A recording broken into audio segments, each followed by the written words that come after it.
Tonight on Nation to Nation, the search for truth is underway at Canada's two oldest residential schools. What might the probes reveal? It is from a time period of 1850, so you may have graves there. Federal political parties are regrouping post-election. Here's what to look for when Parliament resumes. More movement needs to happen, and the pace of the movement needs to speed up considerably. And the Métis Nation Ontario stands firm against last week's allegations by MMF President David Chartrand. Those comments that MNO is as a pan-Indigenous organization, or that the MNC, frankly, is a pan-Indigenous organization, are false. I'm Brett Forster. Welcome to Nation to Nation. Discoveries of unmarked graves at former residential schools shocked people all over the world. And now more searches for cemeteries are happening, including at two of Canada's oldest institutions. Mount Elgin operated for 99 years on Chippewas of the Thames near London, and the Mohawk Institute for 130 on Six Nations territory in Brantford. Del Riley is a survivor of the Mohawk Institute and former national chief who joins me from his home on Chippewas of the Thames. Mr. Riley, welcome to the show. Thank you. What was your reaction when your community announced on the National Day for Truth and Reconciliation that it would proceed with a probe into the former Mount Elgin residential school? Well, I did talk to some of the people that were involved, and they asked me where the location was, so I told them what I knew. I was aware of the location for years and years. The elders told me when I was young. So you're aware that there may be unmarked graves on the former grounds? Well, let me answer it this way.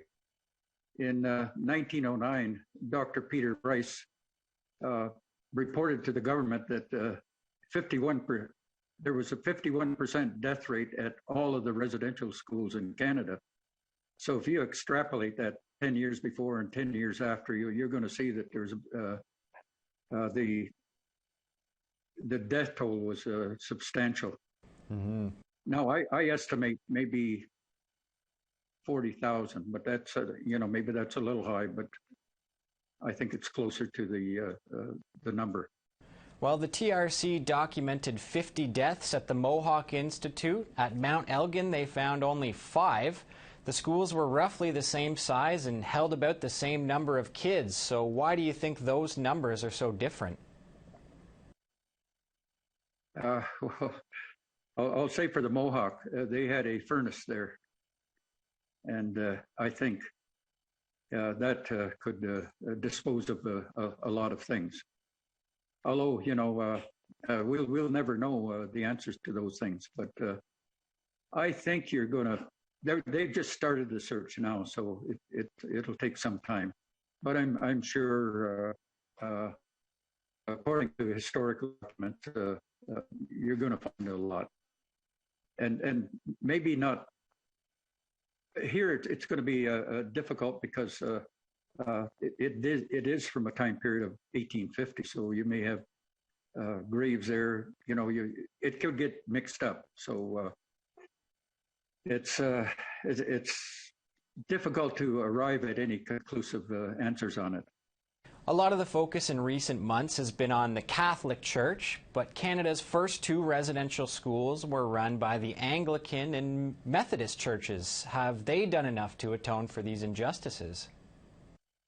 No, I was probably the only one that actually took the Anglican Church to court. Because they didn't want to go into the actual courtroom, they settled with me. But they never did give me an apology, and the conditions I went in with, it was probably the worst that anyone could ever imagine. And let me tell you how I got in there. Here's what happened in 1950. RCMP came to our house and said they wanted to take all the kids and put them in residential school. We had 8 kids. my father had spent time in residential school. He was one of my grandfather's 11 kids, and they all went to Shingwalk Residential School at 10 of 11. And now he was, they took his kids the same way they were purporting to take us. And he ended up taking 5 of the 8. But he, along with my dad's wife, were trying to fight them off to save us from going, but it didn't happen. And the other problem, when they did take me in, I had TB. So I was probably a biological weapon they were using, and they knew I had TB because both my sister and I were in sanatorium before that, where my mother had passed away. And we come out as carriers. Then they put us in residential school. Her admission slip says she has TB. So, and this was the most contagious disease at the time. There was no cure for it, and no cure till the late 50s. I've asked some medical people, and that's what they said. But that's how I got in there. Now, despite what happened to you in residential school, you did go on to have a rather prosperous career. You served as the national chief of the AFN's predecessor organization in the 80s during the patriation of the Constitution. What should the AFN's role be today, 40 years later? Well, AFN is really only a start. I changed it over from the National Indian Brotherhood to AFN, and hoping to bring in, before it was just an organization of organizations, and I brought in all the chiefs then. So hoping that, this would lead to a better kind of, maybe a government style of organization in the future. Well, it hasn't happened yet. And probably the biggest reason out there is that we have Canada's apartheid law in place, the Indian Act, and it controls pretty much everything that happens on a reserve right now. In my mind, that's all illegal because of Section 35 in the Constitution, which, of course, I was responsible for putting those 4 sections in. Now, Aboriginal and treaty rights remain contentious issues now, just as they were back then. So what else needs to change? We need to eliminate racism out of the Indian Act and all other government laws and policies. Mm-hmm. That's I think you have to do that before you get into any kind of reconciliation. Although I believe a lot of this can be done at the same time. Well, I got time for about one more question before I let you go. So just what are some ways that we can get some justice for the victims of residential schools? Maybe some monuments, things like that might be helpful. But those are things that are just window dressing. We really need to get at the real issues of eliminating racism within the Indian Act and other laws of Canada. Okay, Mr. Riley, we will have to leave it there for now. I want to thank you for coming on the show and sharing a bit of your story. Okay, and there's a lot of things that have to be resolved, thousands of agenda items, and it's about time to get started on them. Well, you're absolutely right. Thank you. We'll be back with more after a short break. Welcome back.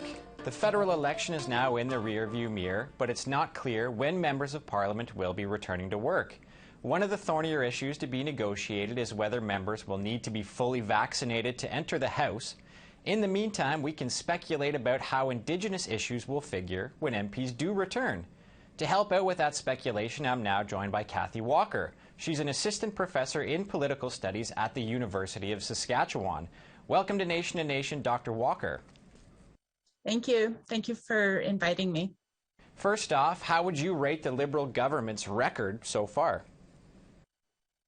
I think so far, most Indigenous political bodies and peoples have mixed reviews of the Liberal government. I think they've made a lot of promising movement towards, substantially addressing Indigenous issues, that really matter.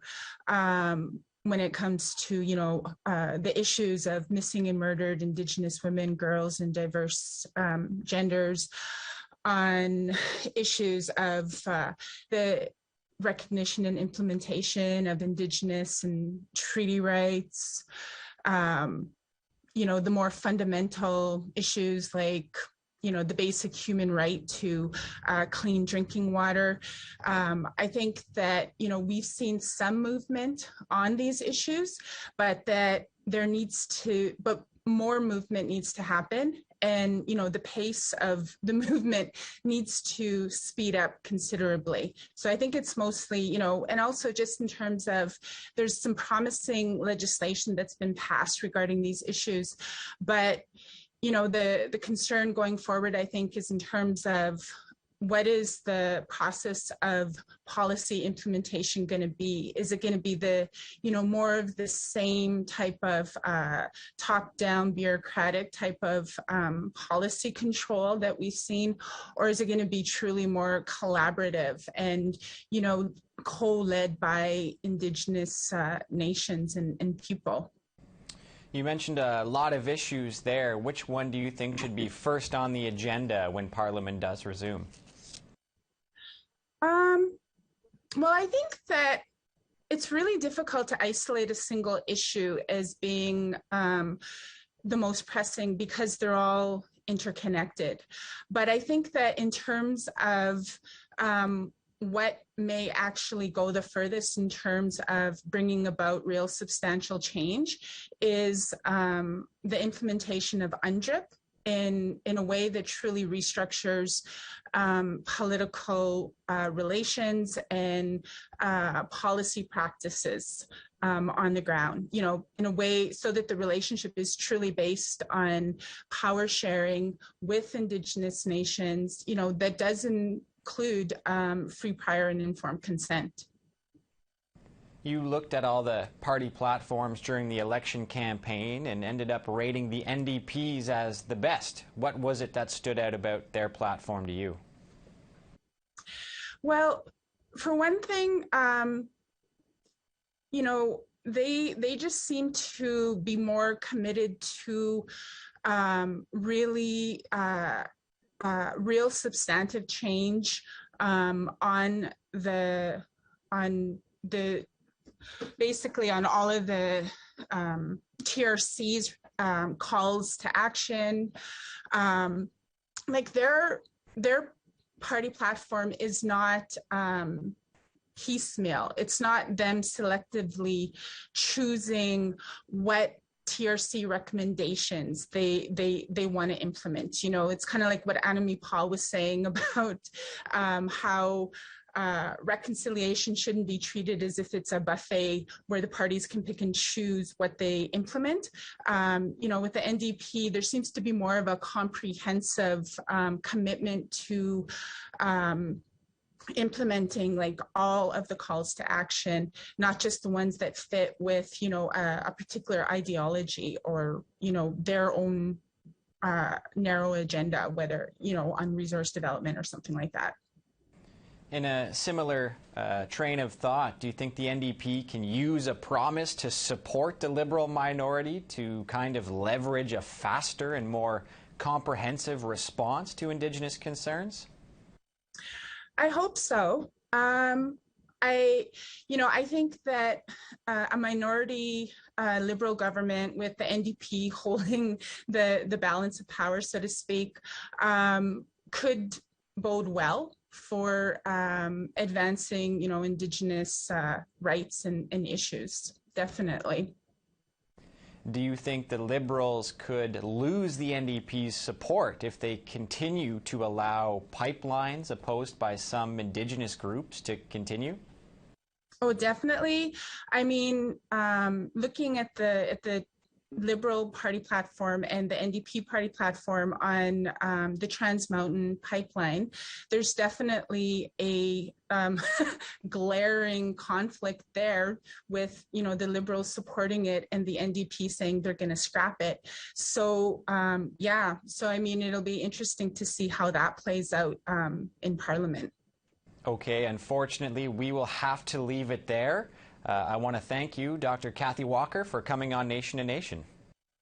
Thank you for having me. After the break, Métis Nation of Ontario President Margaret Froh gets a chance to respond to last week's interview with MMF President David Chartrand. Stick around. Welcome back. Last week, I spoke with Manitoba Métis Federation President David Chartrand about a recent power shift in national Métis politics. Ontario is back, Manitoba is out, and there's a new president at the helm. The MMF left and has no plans to return, Chartrand said, because the national body has been letting in non-Métis as citizens. He directed much of his ire at the Métis Nation of Ontario. Joining me now to answer the charge is MNO President Margaret Froh. Welcome to the show, President Froh. Thank you very much, Fred. Happy to be here. So what is your interpretation of the MMF's decision to leave? Well, I mean, I want to start by just acknowledging or pointing out something in your introductory comments. The MNO was never out. So, you know, there have been some, like President Chartrand, that have made statements that the MNO was suspended from the Métis National Council. That was not the case. That was not the direction that the Assembly gave. And that is something that, again, was confirmed at the Assembly held by the Métis National Council just a couple of weeks ago out in Saskatoon. And so I will say that it's unfortunate that President Chartrand and the MMF made the decision to leave the Métis National Council. That's something that I think is very unfortunate. We heard our new national president speak to that. And it is, you know, I think I'm going to go back to something that I know President Audrey Poitras made a comment on this, that the Métis Nation is not one leader. It is not one organization. It is not one, you know, entity like the MMF. It is all of our Métis governments coming together. It is our citizens and our communities that come together, that share that history, the language, culture, traditions. And so it's unfortunate that they've made the decision, but we are committed, the Métis Nation of Ontario, as well as our sister Métis governments in Saskatchewan, Alberta, and British Columbia. We're committed to that call that we've been making for quite some time now for greater transparency and accountability at the national level. And we continue to call for dialogue and debate. We're going to continue working with our sister governments to move the Métis Nation forward, to move the Métis National Council forward. And I'm really excited about the election of our new national president that we held just a couple of weeks ago to that effect. And how do you respond to Chartrand saying MNO is letting people join who are really Algonquin from Eastern Canada and not Métis? Well, there's a lot of what President Chartrand says that I think they really show the lack of awareness and understanding. So the Métis Nation of Ontario is what it has always said it is, which is a Métis government representing rights-bearing Métis people in Ontario. And those are Métis citizens that tie to historic Ontario Métis communities, as well as citizens that tie to the Métis of the West. And that is what we've been saying since the moment we were created and established in 1993. And it's been very clear. We've been very transparent all along that we are fighting for always and advancing Métis rights in Ontario and for the broader Métis Nation across the Métis Nation homeland. Now, so I would say that those comments that MNO is as a pan-Indigenous organization, or that the MNC, frankly, as a pan-Indigenous organizations, are false, and they are coming from a place where there's I don't know if it's a lack of knowledge or perhaps a lack of understanding about who the MNO and who the Métis National Council is. But again, you know, we represent who we've always said that we represent. Those are rights-bearing Métis people in Ontario. And as you mentioned in your first answer, there was an attempt to suspend the MNO over some long-standing concerns about the registry. Now, after going to court, that has been overturned. But what is the plan to deal with that issue going forward? Yeah, thanks. And that is something that that we had some really good discussion, quite a lot of discussion at the recent Métis National Council Assembly about. And we passed a resolution unanimously in order to move forward to actually establish a panel where we'll have representatives from each of our Métis governments coming forward, and we'll have the opportunity through a process that is fair, that is rigorous, that's impartial, that's unbiased, and very thorough, to create a respectful place for discussion where we can share information about the work that we've done in Ontario, telling the story of those historic Ontario communities, and the work that we've done to assert Métis rights in Ontario very successfully, by the way. The Métis Nation of Ontario is we are the ones that brought forward the watershed Métis rights decision in Canada, the Powley decision. And to be able to talk about the work that we are doing in terms of asserting rights and those inherent rights of Métis self-government, and frankly, the work that other Métis governments are doing as well in that area, but to create a respectful place where we'll be able to have informed discussions and decisions around the historic communities in Ontario and the relationship that the Métis National Council has with those communities. And what's next for the new MNC President, Cassidy Caron, given all of this recent division? I will say that President Caron, we are really excited to have her at the helm. She is a young woman leader who has been very well established in her own right. She brings a huge amount of experience as a leader, as a former member of cabinet of the Métis Nation of British Columbia. And she's coming into this role and really setting a new tone, and that's a tone of transparency and accountability. And in fact, I'm happy to say that over the course of just the last 2 weeks, we've had more positive and collaborative communication within the Métis National Council than frankly we've had for the last several years. So she's coming into a role where we're moving forward in a unified way, all 4 of our Métis governments, to move the Métis National Council forward to provide that transparency and accountability that we've been calling for the past many years, and to advance the many priorities. As you probably are aware, the Métis National Council and our governments are signatories to the Canada-Métis Nation Accord, to that permanent bilateral mechanism that we've established with the Prime Minister and his cabinet. And of course, 3 of our 4 governments have signed core self-government agreements with Canada, and the Métis National Council is now there to help marshal the entire Métis National Council in support of our Métis governments as we move forward in implementing those inherent rights of Métis self-determination.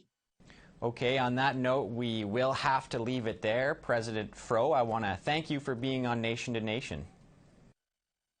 Thank you for having me, and look forward to our further conversations. Thank you. Well, that's our show for tonight. We'll have much more in the coming weeks, with Parliament set to resume this fall. If you missed any part of tonight's show, you can check out our podcast. Go to aptnnews.ca/podcast. I'm Brett Forster. Have a great evening.